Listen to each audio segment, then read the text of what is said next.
Hello, everyone. I'm Kevin McFadden.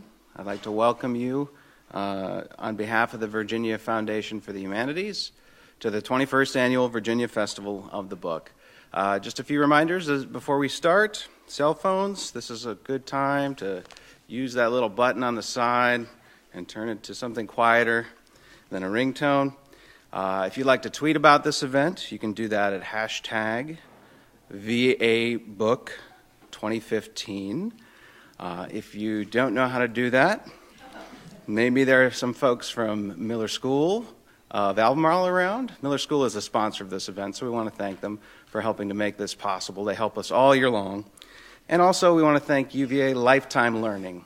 UVA Lifetime Learning is maybe the way that some of you found out about this event, and we're very grateful. The festival is not free of costs, even though we make it free of charge. So I just want to remind everyone there are ways to support the festival online or to go to the Omni Desk, help desk, where the book festival information can be found. Also beautiful little envelopes that could help make the festival keep running.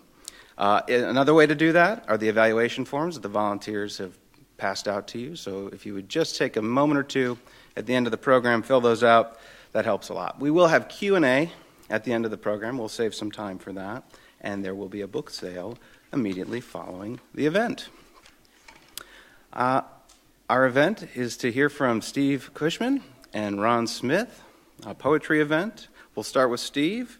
He's the author of The Red List, a poem, and he has also done 5 collections of poetry, including many nonfiction and critical essays, most recently Belligerent Muse, 5 Northern Writers, and How They Shaped Our Understanding of the Civil War. He'll be in 2 events at the festival this year for those books. He is the Robert C. Taylor Professor of English at UVA. He recently received the 2015 Outstanding Faculty Award by the State Council of Higher Education for Virginia. And I think in recognizing him, Cynthia Wall said it best. Steve is what we all want to be. Intellectually rigorous, philosophically challenging, deft in directing discussion, and memorably effective teaching writing, close reading, and argument. Oh, and hilarious. Steve's latest book, The Red List, reaffirms this. This collection is an outpouring of maybe wry skepticism or skeptical rhyocism. It's a stream of consciousness punctuated by cone-like reflections that ask us to consider what is more endangered. The eagle? Not so much. Poetry? No. Or our willingness to think critically, incisively, and even comically, the way we choose to look at our lives. The Red List is an account that the reports of any demise of these are greatly exaggerated. So we'll have Steve come up and join us. He'll start reading, and afterward I'll introduce Ron.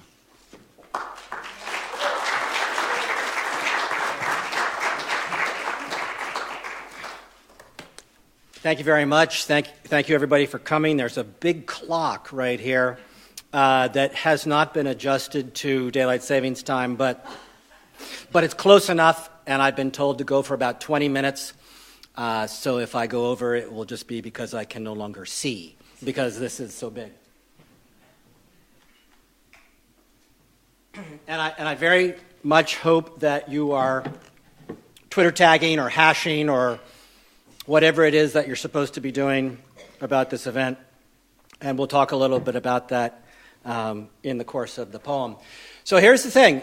This is rigorous, athletic, demanding, because this is an 80-page poem, and I'm going.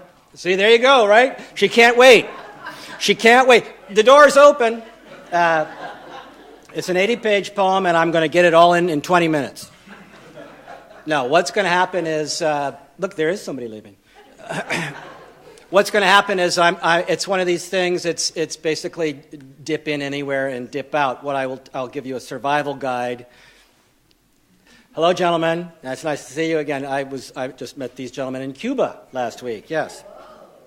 The way this works is it's a book-length poem, and it rambles and meditates. But the good news is, just when you think you can't stand it any longer, there's a little oasis of a haiku. And you Everybody rests. And the model for this is the poetic diaries of the 17th century Japanese poet Basho, the haiku master. And he would write about a trip that he was on, and then that would be in prose, and then he would have a haiku. The other structural feature here, aside from the little haikus that are the pit stop lifesavers, is this poem follows the calendar. It goes from the summer through the following spring, and I'm gonna jump in at the beginning, and then I'm gonna finish with a section from spring, since we seem to be coming to that. Kevin was really good about summarizing what this is. The title, the Red List, is another name for the endangered species list. And the poem is basically a meditation about endangerment.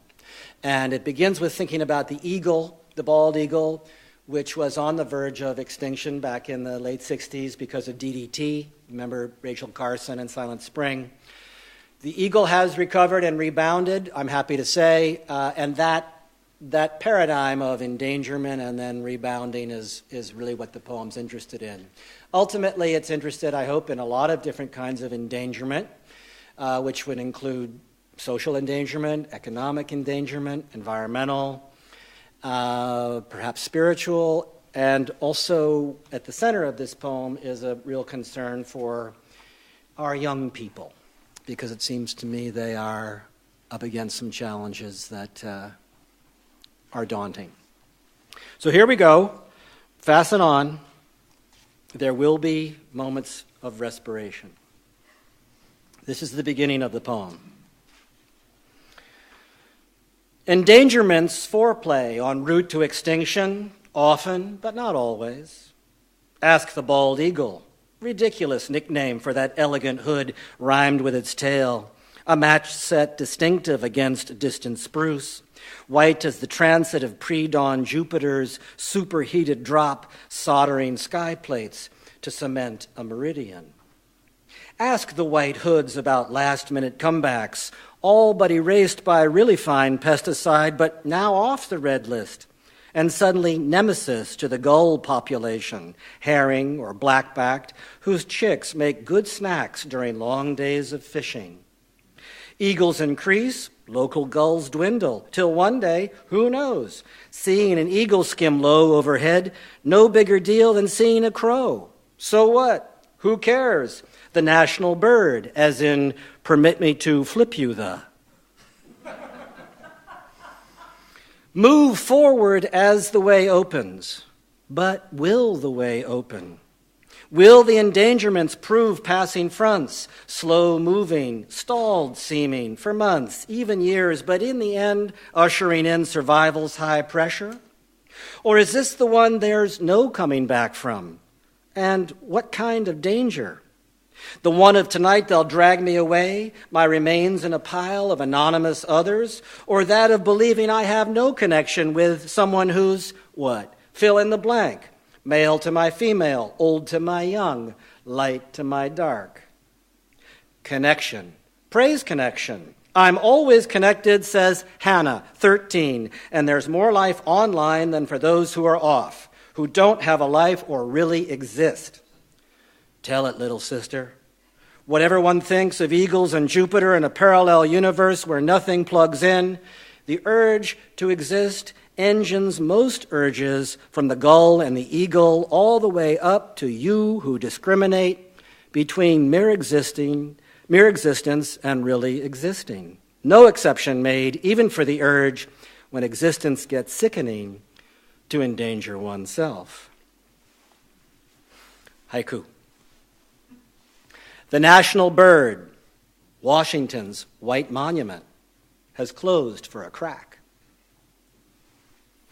Wonder what the eagle's doing to ready for the hurricane prophesied for Sunday, and bearing a name that might make one ask if people paid to christen storms, yet another job to envy, have anhydrous senses of humor or nasty knacks for irony, or plain don't know Irene means peace. It's sure peaceful now. blue morning in the buff, not the fig leaf of a cloud, not a single stitch of wind for the 40 she's left dead, the bozo on the Outer Banks who thought it boss to surf, the guy who fried while waiting to save a small girl stranded by water's hiding wires, the many hapless felled by trees, crashing in windows, dropping on rooftops, swatting cars like blood-puffed mosquitoes. What are you supposed to do? Act like a bozo? Something may happen. Act like a hero? Something may happen. But sitting quiet in your room, minding your own beeswax, when suddenly, pow, your history gives Pascal a lie. Death, leading causes of. Accidents rank third for men, for women sixth. But rule out anything having to do with booze or with some kind of machine. Narrow it to nature in her high assassin mode, e.g. falling tree, falling coconut, lightning strike, landslide, avalanche, tornado, flash flood, earthquake, tidal wave, meteor debris. And the number must be pretty small, especially for those, neither bozos nor heroes, who keep to little rooms, meekly hoping to miss misfortune. And yet it happens. Shut-in, agoraphobe, convict under house arrest, the deeply depressed who sleep all day with sad heads covered share endangerment too. Wonder what the eagle's doing. Haiku. The white fog covers island contours like the sheets drawn over faces. But does the eagle, its branch nest humming atop a dead spruce with chirpy eaglets hankering for fish, herring or mackerel so fresh it was swimming just minutes ago until the big swoop, too fast to be fell, snagged it from the full moon flood tide, ever give an eaglish thought to whether or not to leave them alone? Come on, confess.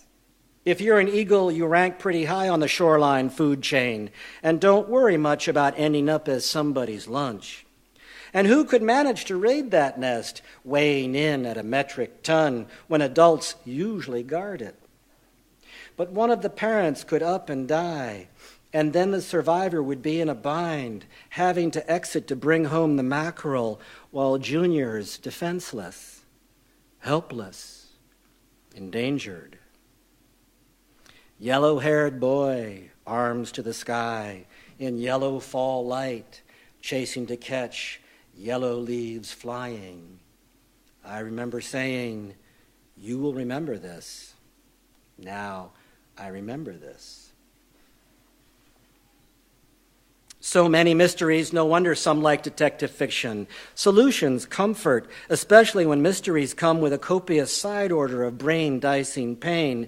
But others may find investigation too exhausting and opt themselves out of intractable inquiry.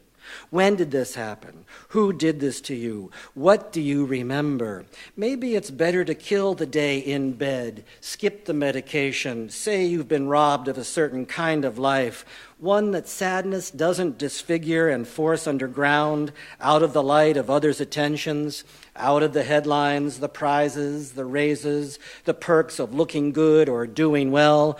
Or maybe detection, even successful, doesn't diminish the deficit of hopelessness, so why bother trying? Maybe, could it be? Hopelessness is ecstasy. Red leaf in the road, this place will shake my dust off. Crickets effervesce. Ecstasy. There's a subject that's lots more fun than spending a morning in General District Court with shoplifters, trespassers, fishers without licenses, inmates in jumpsuits who hobble to the bench in shackles where the clean-cut judge, who doesn't sound judgmental, denies them bond for risk of flight. Ecstasy. Much better, but in its way as complicated, variegated, unless you settle for euphoria, bliss, exalted delight as adequate synonyms, and let it go at that. Eager for the next installment, please. But if the Greek means displacement from senses, how can you settle for synonyms like those? So many ways to end up displaced. The young man angry at how his folks flubbed, ruined his life from infancy on. Isn't there ecstasy in the way he can't focus on the simplest task or verbal exchange? Or how about sadness his mother now feels? The majesty of her motherhood suddenly spilled on moppable mess on linoleum floor? Or ecstasy of fear as when someone says, "You jerk, you scared me," shitlessly witless? Or of boredom so bored one truly is bored, out of one's mind and into its boondocks? Ecstatic hatred, ecstatic jealousy, ecstatic disgust, ecstatic confusion, ecstatic embarrassment, ecstatic bereavement, ecstatic compassion, ecstatic detachment, ecstatic obsession, ecstatic stress in the ravishment of overwork. So much more to ecstasy than pleasure. The back rub, hot bath, warm bed, the fond fol-de-rol between your legs or someone else's. When you get right down to it, ultimate ecstasy, super deluxe, 5-star vacation from the sensory grind. Wouldn't it be in the grand last resort? Or if that's too glib, wouldn't it be in whatever they call it, near-death experience? But what do we do in the meanest of mean times? Here's the thing. There's no displacement from one's own senses except through one's senses. If you're simply not interested, skip this strophe and pick it up below. If you can't control seizures, fits, or spells, you don't have a choice, and displacement will come, willy-nilly, sally-tally, holly-folly. So good luck to you. If you're receptive and in the market for a nice starter ecstasy, choose a sense and then overload it, or bring it to the brink of such overloading. Eyesight failing, touch unavailable other than your own, smell a little dull thanks to allergies or sinus infection, worried that taste will lead to gluttony and put on pounds. Here's the good news. Words, organic, low-fat, gluten-free. And whether you're deaf or pretending to be, they're all dressed to shimmy that auditory ecstasy. Let's all take a little breath here. Okay, so you get the deal. You get what's going on, and so what I thought I would do is I would skip to now, go to spring, and those of you who are tuned in to the church calendar, the calendar of the church year, the Christian church year, will know that a week from this coming Monday, Holy Week begins. So if you've been remiss, get on it. And I'm going to read 2 more sections with a haiku hinge, and then I'm going to sit down. So here we go. Holy Week. Holy Week at last, and you'd never know it. Jockeying for place, right only lane, Monday morning rush hour, Stoßzeit in German, a much better name, push time, shove time, thrust time, punch time, shock time. Not by bread alone, but by every word in the dictionary. Would that work? So many dictionaries. Think of all the languages, 6,800. Not all with lexicons, but surely enough to engineer rapture. Ask for a sign, and there's the green arrow. Your turn to turn. But you could still die, because off to starboard, right angle to you, somebody else with a green arrow too pulls a quick Yui. The yield to us sign having been missed or simply dismissed. Not all his fault, it's poor traffic planning. But don't bother writing a letter of complaint. Wait for the survey. Your time is valuable. Truly, we know it. It takes a few minutes. Please check the box under your answer. While driving to work is a good time to pray. Strongly agree? Somewhat agree. You gotta be kidding me. There's no box for that one. How satisfied are you with your personal capacity for deep satisfaction? Somewhat dissatisfied, very dissatisfied. Does it make a difference? The sky is clear, the sun is shining. Please feel free to add any comments. If you have questions, write this address. She had a question. Young woman yesterday went something like this. Why should we talk so much about the Bible? Nobody knows it. How does it help us understand better? Emerson, Whitman, Dickinson, Thoreau. Dactyl, then trochee, dactyl, then trochee. That's how he said it. Nobody knows it? Can that be true? Think of all the Bible camps, Bible schools, college courses, study groups, seminars and seminaries. Think of all changing lanes here, the growth in Africa, indigenous evangelism now sowing more than missionaries ever did. What's that about? What it's about is it's never easy. It's never been easy to live with believing in things you can't see. If it were easy, there wouldn't be scriptures. We'd all just believe. People would quit talking about their believing, same as your heartbeat. You don't discuss it. You don't even notice it until something's wrong with it. Then you start talking and talking right quick. But once upon a la-la time in la-la land so far away, everybody believed and nobody didn't. Hooey, humbug, baloney, my eye. The history of apostasy must be as old as the second commandment. Make God invisible and also abstract. What do you expect when there's so much to see and stare at instead? People's heads turn. Focus takes work. Attention's a discipline. What do you expect when attention disorders triumphantly pandemic? Now turning left. Millions of images clicked on to choose from. What do you expect believing to do but move to a continent with much less to choose from? Less to distract attention from basics. Less to inflate the self to an idol. Tough intersection here. So belief has moved on, leaving the West awash in its images, in money and comfort, though some still hang on and look pretty silly. But did they have road rage in Nazareth of Galilee? Would he have felt it afoot or a donkey? You think it unlikely, Prince of Peace turning his cheek, but what about Monday, the last one he lived, when cleansing the temple, scourging the money changers? He gave El Greco something to think about. 5 times he painted it. Couldn't stay away from the one use we see of physical force. My favorite parking place.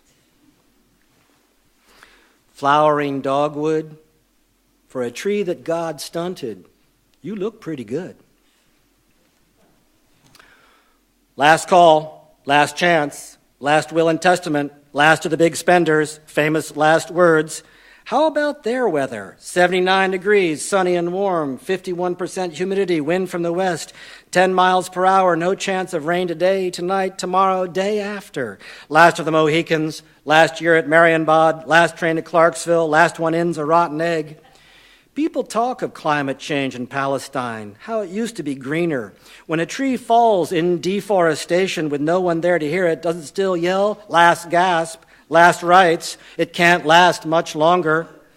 George Perkins Marsh, native Vermonter, American minister to Turkey and Greece, warned the New World, 1864, Annus Horribilis, year of the wilderness, Spotsylvania, Cold Harbor, against the old track record, those parts that cut down their moist forests and doing so changed their fair and fertile regions into barren desert. Asia Minor, North Africa. There's rain in the Bible, no doubt about it, aside from Noah's 40 days, and people talk about it lots, but it's a dry haul from rainy season at the end of Ezra to when it falls on Paul in Malta. 3 whole years of preaching and healing and walking around, and not once, not one single time do we see rain fall on the unsheltered teacher. It's no wonder, given their weather stats. Ben Gurion Airport, maybe 40 minutes from downtown Jerusalem, a cab will run you 180 shekels, give or take. Sunrise today, 6:22. Sunset this evening, 7:02. 7 hours difference. So that's noonish our time, but don't say it that way. Not in the Bible. Say the 6th hour. Same as they do in rural Tanzania. So 7 p.m. would be, let's see, hour 13. Never see that one in the good book either. Both Mark and Luke allude to sunset, but only once each, and we never get to watch him watch it. Never. Nor do we see him out in the moonlight. The moon, come on, the sine qua non of Passover. Nisan, the month of our redemption, and yet he never mentions it, except as a sign, and only 3 times, nor do our narrators. But full moon, come on, the 14th of Nisan, that means full moon in Gethsemane also. That means he's awake in the blaze of its rays. That means his friends, the closest he had, slept through its light. No roof for excuse. What are we to do with such blasting silence?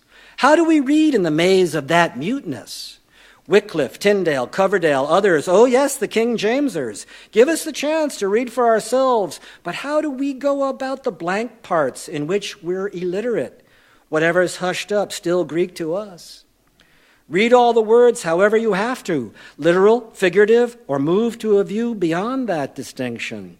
But till we hear silence as full-blooded speech, we think something's missing. It's all a big hoax. Turn up the sound, pop in your earbuds, saturate the supermarket with sonic pollution, subjugate shoppers to mindless acoustics. In the country of cacophony, silence is resistance.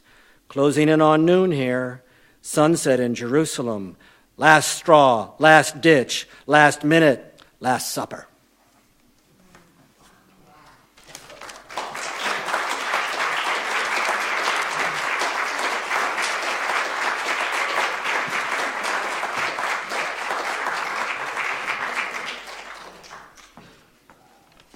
Thanks, Steve. That got us rolling. And now, Ron Smith, author of It's Ghostly Workshop and 2 other collections of poetry, one more on the way. Ron is the Poet Laureate of Virginia, writer-in-residence at St. Christopher's School and George Squire's Chair of Distinguished Teaching. He is also adjunct associate professor at the University of Richmond. In Smith's collection's title poem of It's Ghostly Workshop, he gives this writer's advice to his grandson: never fail to eavesdrop on the exotic or the eternal. And it's advice he abides by, as the Eternal City is one of the touchstones that allows Smith to propound, unpound, careen into Caravaggio, tiptoe through the Trastevere, and consider that illusory topic of Roman sleep. Many presidents might haunt you, but many presences, and I mean literary presences, haunt Smith. Eliot, Poe, even Robert Penn Warren. Haunted by these writers, he haunts them back on his pilgrimages. He'll be haunting the Keats-Shelley house with a reading this summer in Rome, but now we have the pleasure of him right here. Ron Smith.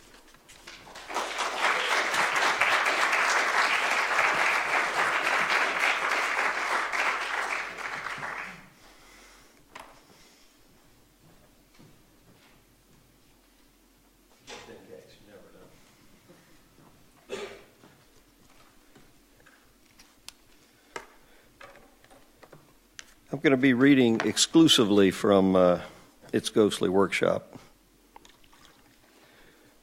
There's a section in this book, much to my surprise, of sports poems. As I got ready to put the book together, I suddenly realized I write a few sports poems. It depends on how you define this, of course, but poems dealing with baseball, football, track, whatever. I suddenly realized they would fit. My first plan years ago, I can't plan an entire book. Claudia Emerson is one of the few people I know who could plan an entire book in advance and then write the poems. And a few poets do that, I know. I've never been able to do that, but years ago I thought I'd have an entire book of poems set in Rome, and it turns out I've only got a section of poems set in Rome. This is, I'll begin with this poem. It's called A Different World. It's from the sports section of the book. Somebody told me once that they gave a reading in Europe, somewhere in Europe, and they said, if you want to make people fall out of their chairs, that was in England, I think, he said, do this. Somehow the British think that's the funniest thing in the world. So nobody's from the UK, I can tell. This is called A Different World. We had it easier, harder back then when it was simpler, more complicated. No steroids, no pitching machines, no weight training, no trips to the sawbones for a pissant concussion, no, by God, Gatorade, hell, no water at practice, no cable TV, no distractions, internet, multitasking, no rules against the crackback block or spearing, no cortisone shots, batting gloves, closers, bean counters. Never had a coach who really knew hitting, fielding, a coach who played croquet with my parents, attended my boring Methodist church, knew my grades, all my friends. Parents said, play or not, your choice, and left me for dead in a frog-rich ditch until 6 p.m. supper, which I rose on time for every summer campless day, before steaming which I bowed my head in sincere, simulated thanks. That's dedicated to my friend Stan Tradiak, my first sports hero in Savannah, where I grew up. I hadn't planned to read this. Thought I would. I've only read it once in public. But when I came in and saw some serious poets in the room, I thought I had to. It's called Little Gidding, which I thought was hilarious when I decided to title my poem Little Gidding, which is the same title that Eliot uses in one of the greatest poems in the history of the language. But it's a poem about George Squires, who was my best friend when he died in 1988. And his death has been a hard thing to deal with over many, many years. And so this poem, finally, it's has 5 numbered sections, just like the structure of the 4 quartets. And in fact, it circles through the 4 quartets a couple of times. And if you know the 4 quartets really well, raise your hand if you have them memorized. That's what I thought. There are chunks and phrases and echoes all the way through. So this is Little Gidding in memory of George Akron Squires. 1. Anger was my itinerary, lugubrious, stumping the last verse, the first following, that Gloucestershire manor I'd trespass in the persistent, dripping dark, 5-6 miles beyond the ballista of a Roman road. Stay with me. This is the last time I'll gouge this uniball fixation into groundwood. 2 years before burrowing along those sunken tracks beyond Yeovil, empty garden, vacant village, alone in St. Michael's, staring alone at the Eliot plaque. What was the pretentious thing I scrawled in the guest book? I think I praised the possum for his paganish cremation, forgave his haughtiness, his Christianity, his goddamn 3-piece suit. Oh, insufferable I was and suffering, from Crawley to Harrogate, Dartmoor to Gissling Thorn, miles and miles of mugging misery. I lugged the strong box of my grief out of Gatwick in the February murk. Eons before Google, I could sure as hell read the gospel of a map.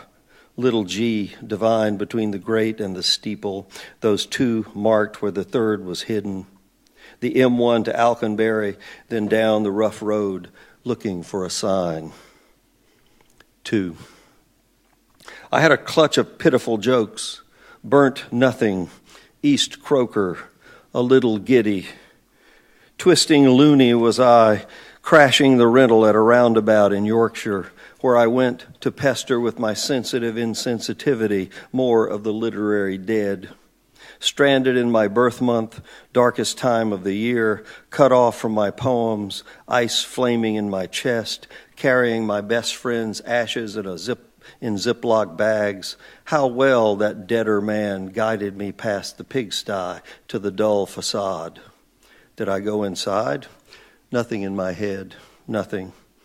I put what a mortician told me was my mentor in the little bog beyond the sloping churchyard.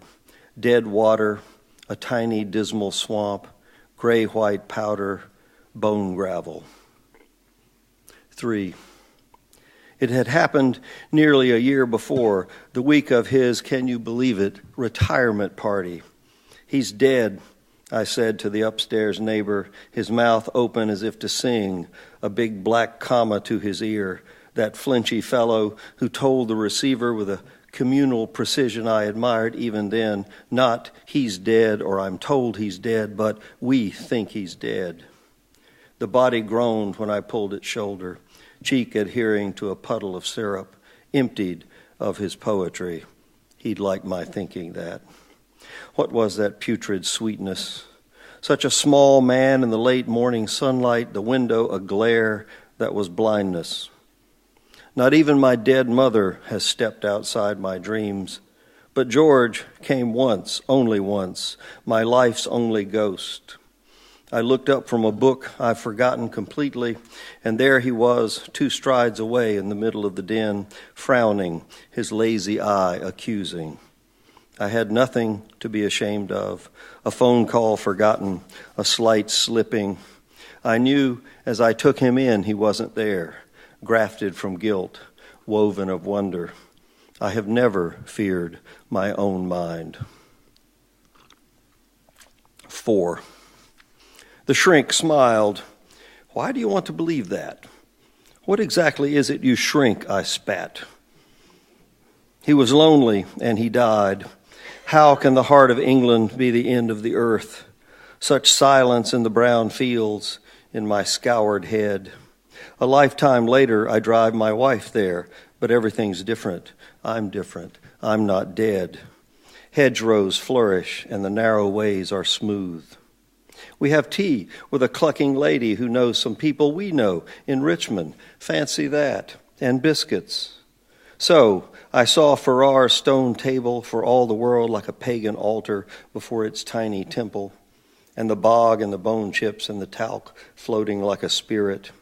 Then I was off toward the late sun, the early falling sun, dragging a huge cape of despair behind me, grinding my grief-like teeth all night, off with another packet of ashes to cross a line the legions slashed on Eliot's darkness.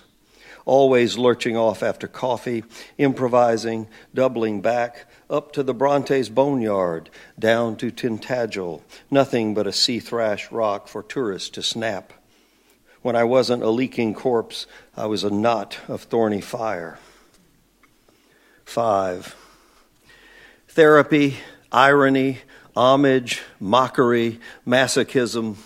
The light gone by 4 o'clock, the beds lumpy, strangers I might have befriended shot concern, even fear, out of their eyes. I reeked of sorrow and self-righteousness. Don't remember laughing once in all those days. Numb driving, goggled by gloom. Then pub grub in a circle of seclusion. An hour by a fire, whiskey and bitters in a buzzing bed. Oh, Eliot's if, and that idiot Keats said the poetry of earth is never dead. Why was I there?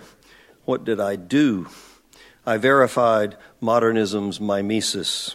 I did not kneel except to pour out death which refused the earth. Stippled dark water floated away on a breath I could not feel. I had no ritual but my presence. My sodden life pushing through nettles and husks, bare branches to the verge of a fen. I've still got 3 pounds of graveled powder in a closet somewhere. Half to England, half still here. I wrote it all down in another century's language. Now I write it again. My friend is dead. I make it new.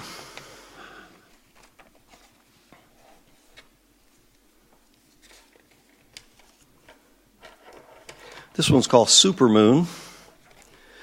A supermoon is a full moon when the moon is closest to the earth in its orbit. It's dedicated to my granddaughter, Molly Smith. My parents, my mother told me once when one of my first words was I pointed at a full moon and said, "Moonga." So, supermoon for Molly Thompson Smith. I'm making progress. I've gone from 0 to 62 in less than 2 billion seconds. Look out. The moon is 1,669 miles closer than a month ago. Between Hiroshima and Pork Chop Hill, I took the sky into my mouth, dissolved it from Munga to moon. And tonight, the marble in my neck ovids me toward supermoon. Look, it's the Munga, I'll probably say again, when blood flares in my brain or neurons tangle and petrify. Look, it was there before I was born, so I will place it on my granddaughter's tongue, dusty wafer, limestone powder, grave grit. She will smile. She always smiles. No, moon, she will say. Munga, I will say. Say Munga, just for me. Just this once.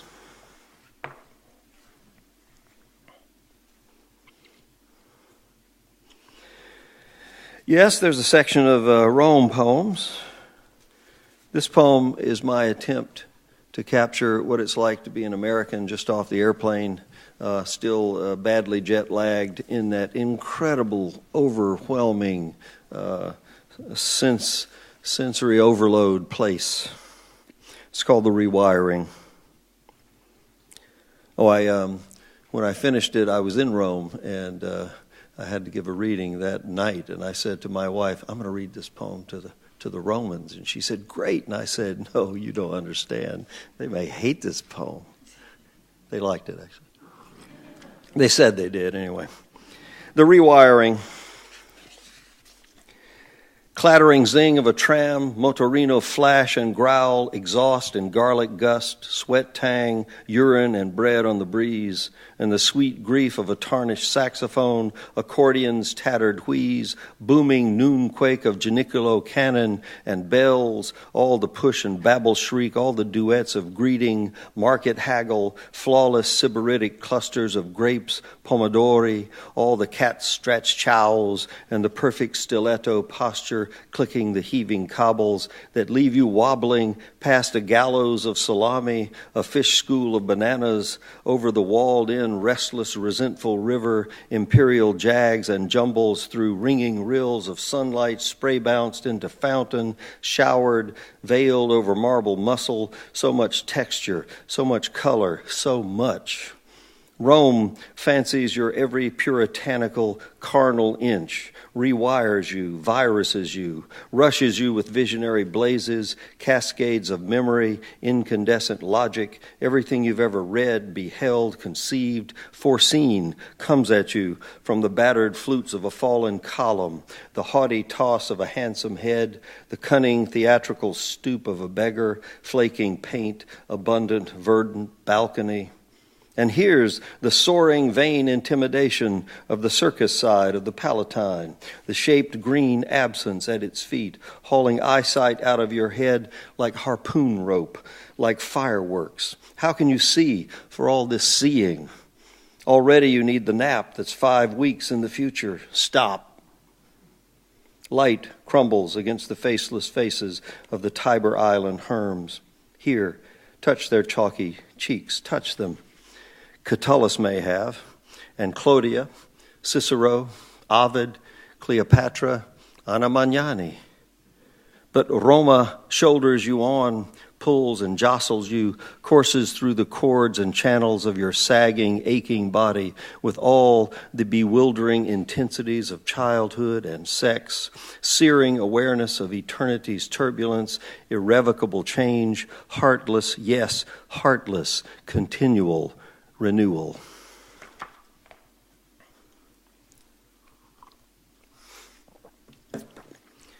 Napoleon's naked sister. You probably know that Paulina Bonaparte married an Italian nobleman and posed for the great sculptor Canova. Her husband, when he saw the sculpture, said, "How could you pose naked?" And she said, "The room was warm." That's not in the poem, though. Well, it sort of is. Anyway, Napoleon's naked sister. Her feet sink into her cushioned couch more than do her lovely hips, the sculptor showing off, but not where it might suggest a weighty derriere. Canova knows what must yield and where. The pair of tasseled pillows she presses plumps up, plump up like nothing so much as buttocks, more sensual than she, who is, after all, a goddess, not some naked celebrity for all Rome's vulgar gossip. Over her head, the judgment of Paris provides a kind of pedigree. Canova caresses the stone, not the lady, and that was no lady, that was the emperor's sister. Famous artist floats daring subject in marble, light as air.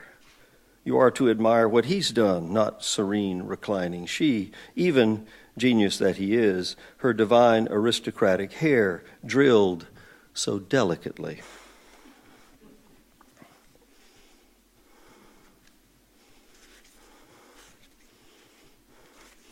Here's another one that captures some aspects of Rome. I was in Rome. I was actually in the church here, Sant'Andrea della Frate, and I looked at my Iron Man watch, and we didn't have a schedule. We didn't have anywhere to be, but I looked at my watch, and it was blank, and it freaked me out. All day long, I kept looking at my watch, and every time I saw nothing there, it really bothered me. And I still to this day don't quite know why I cared so much. But as I worked on this poem, if you've been in Sant'Andrea della Frate, you know it's, well, you'll see in the poem. Anyway, the poem's dedicated to the memory of Jerry Donato, a Richmond painter. I think this poem kind of captures his sense of humor.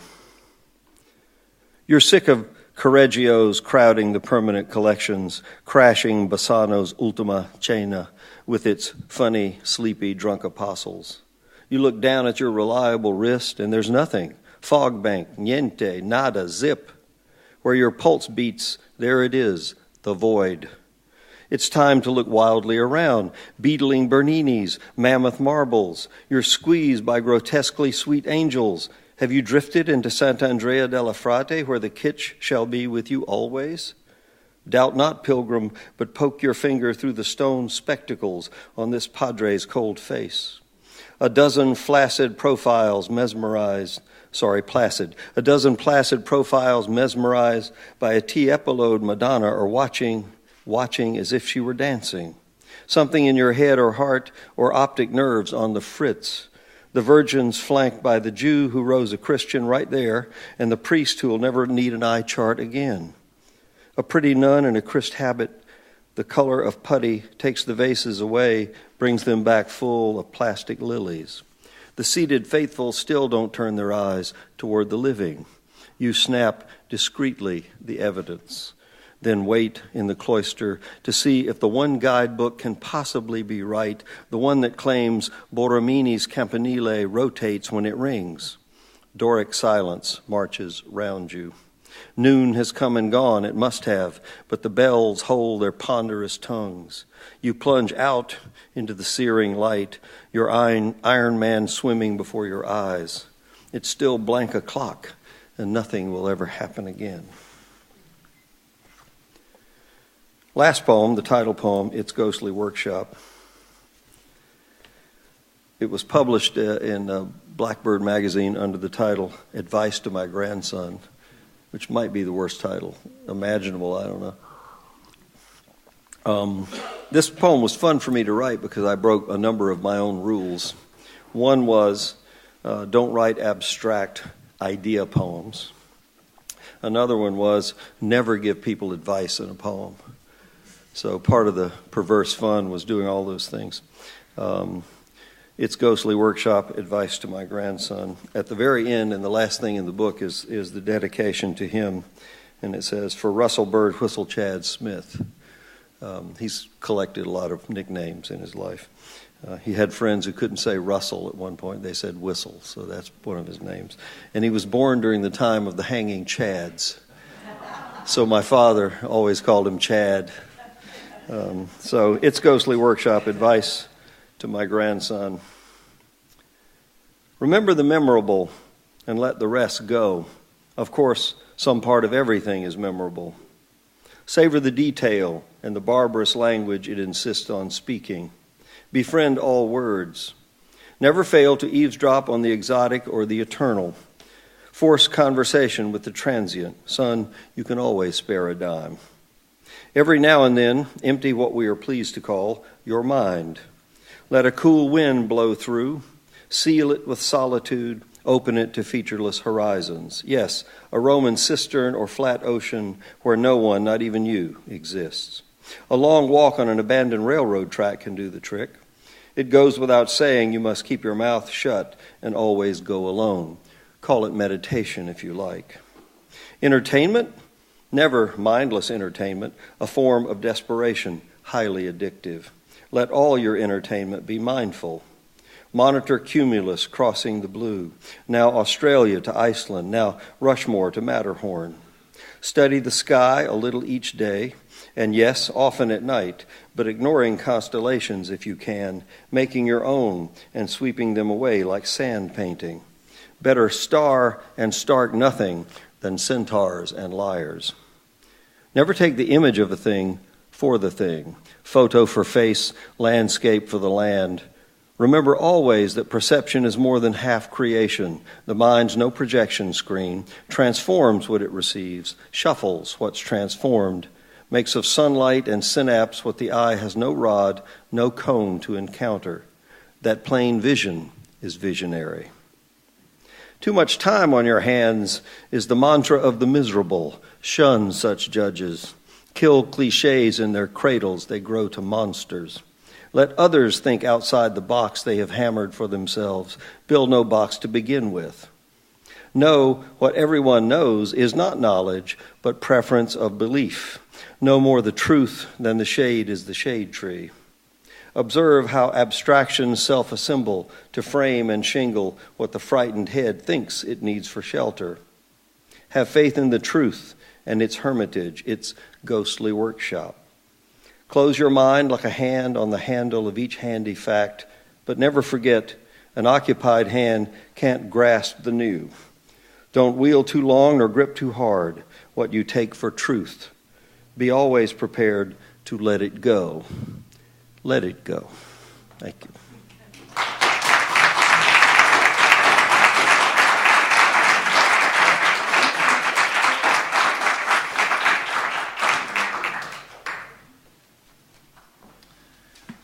All right. And I think we have a little bit of time for question and answer. I know a few of the volunteers maybe have the microphones at the ready. If some of you care to ask our poets a question, I see a hand already in the back, and look at that right there, the microphone. Hi, wonderful reading. I'm Fred from DC. I'd like both of our readers to say, what is the role of religion and spirituality in your art? You go. You're starting off lightly. Well, let's see. I would say that it is significant in mine, but I also would say that I'm doing better with it. Really, sort of the wonderful close of Ron's last poem, "The More I Let It Go," and I think there was a time when I really tried hard to write spiritual poetry, and not surprisingly, it was not a tremendous success. And it's gone better as I've let the kind of dogmatic or orthodox side of it float a little bit and just take a deep breath. When I first started publishing poems about 85 years ago, the first 3 magazines came in the mail. And, you write poems at different times and you send them out, and they take years to get accepted sometimes. But the first 3 came in and I read them. All 3. I said to my wife, damn, they're all religious. People are going to think I'm a religious poet. And I'm not. Of course, I was learning something about myself there. I think you have to have a sense of the sacred. Maybe that's the way to say it. And oddly enough, for me, one way to get at the sacred is to be sacrilegious. I don't know, or irreverent. I do think that the irreverent or even the sacrilegious is really a form of the sacred because you're acknowledging that it's there. So I don't quite know how to answer that question other than to say it's in probably everything I write, whether I want it to be or not. And they're over there. I had a question for Steve. The trajectory of Red List, it seems to me, depends largely on the discipline of the sentence fragment. Mm-hmm. You've left out a lot of the glue that we usually have in the prepositions, articles.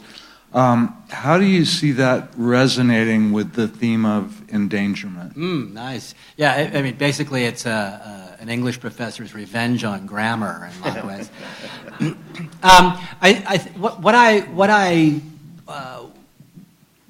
really wanted to do in this poem was to experiment with speed and acceleration. Actually, your poem about jet lagging in Rome, the opening of that is very much the same thing, sort of tumbling accumulation of phrases and participles and so on. Because I think a lot of the time for me, it's easy for poems to become dead fast if one feels a little too bound to the sentence. And I love sentences. A sentence is an image of the mind moving through the world, and whether it's a James sentence or a Hemingway sentence, all sentences are welcome.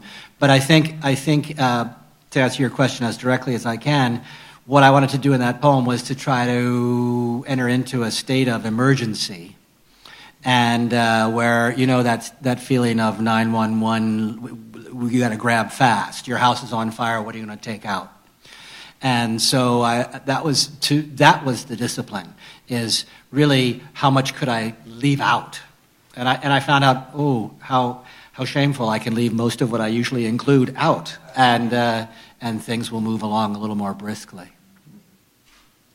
Do you want to say anything about your? No. Okay. I agree completely. Question right here.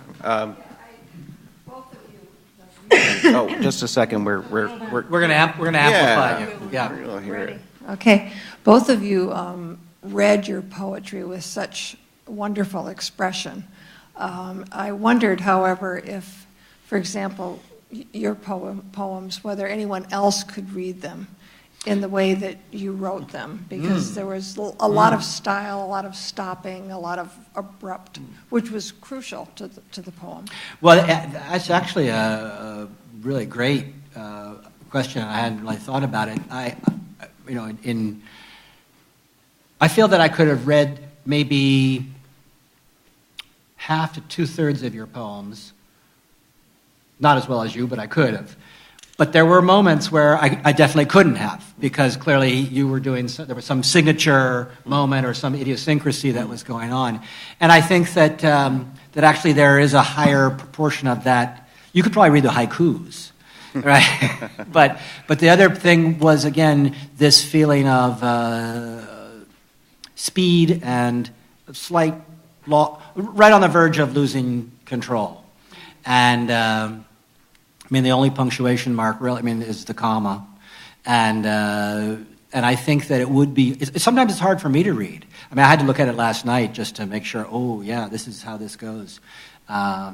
So there are moments where it is sort of athletic in that way. Yeah.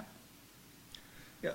Ellen Voigt, if you don't know her work, Ellen Bryant Voigt, wonderful poet, Virginia poet, and I had an argument a few years ago. She was saying that the real poem was the auditory poem. And I was saying, no, there are two real poems. It's sort of a Trinitarian mystery, bicameral mystery. The poem on the page, how it looks, and the poem in your ear, how it sounds. And they kind of dance together, I think. And sometimes one serves the other in an obvious way. But I think of the poem as existing in two ontologically different modes, really. So the answer is, I don't know. This is Farhan, and I'm going to kind of connect your sports and your poetry and your advice to your grandson. If you were to advise your grandson today about sports, I wouldn't be asking a question about would you play sports, would you play football or something like that. But would you be able to advise him in how to see the poetry in sports? Well, I hope so. I played football for 10 years, and I did see football as poetic, a kind of a harsh poetry. I would advise him not to play football now. I think the evidence on brain injury is so overwhelming already, and it's going to be piling up in the next few years. I don't think football at the high school level is going to exist much longer, to tell you the truth. Certainly not at a school like mine. Once the data is presented, no sane parent is going to allow his or her son to play football. Football is going to be like boxing, is my prediction in the future. There will be a hardcore small group, and it's going to happen swiftly. I think this change. But yeah, I admire anyone who does anything hard. Well, you can stop there. I admire them for trying to do something that's difficult to do, and if they can do it with some grace and beauty, yeah, I think that's.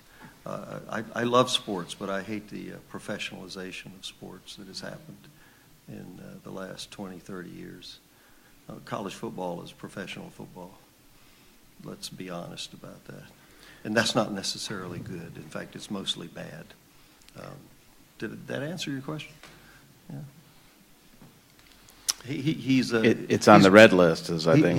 He's working on a black belt in karate right now. He really is. Emily Dickinson said that she knew something was poetry if she felt as though the top of her head had been taken off. If you're following UVA basketball, you're feeling a lot of that right now. Time for one more? Yeah, all right. One final question, and we'll adjourn for some book signing.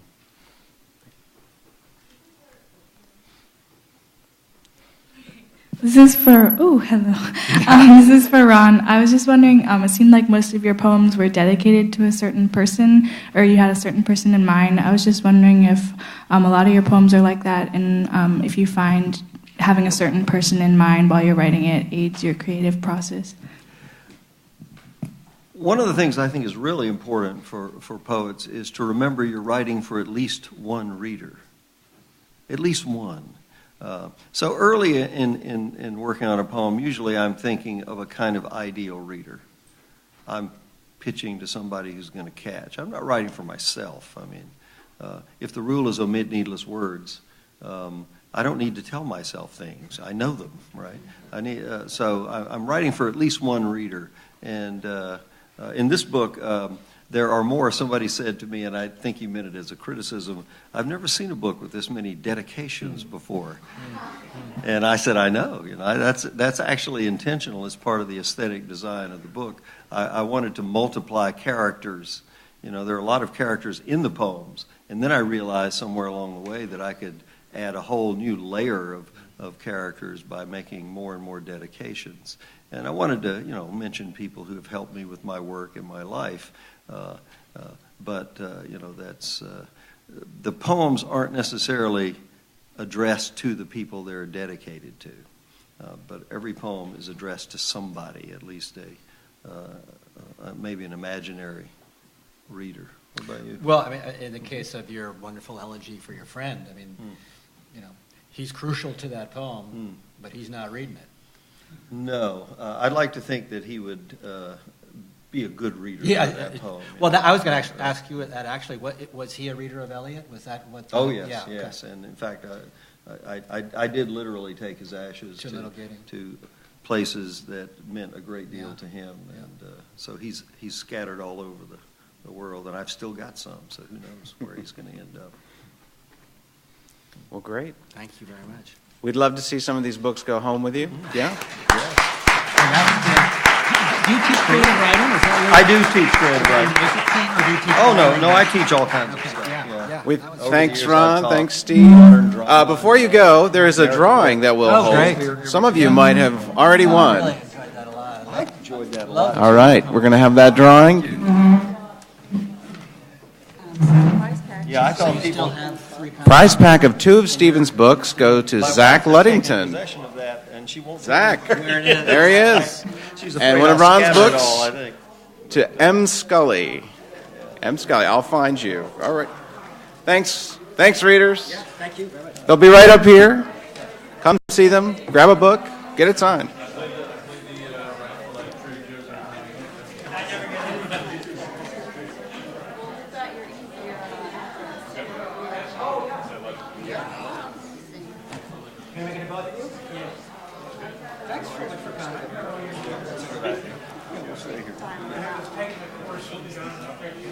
Yeah.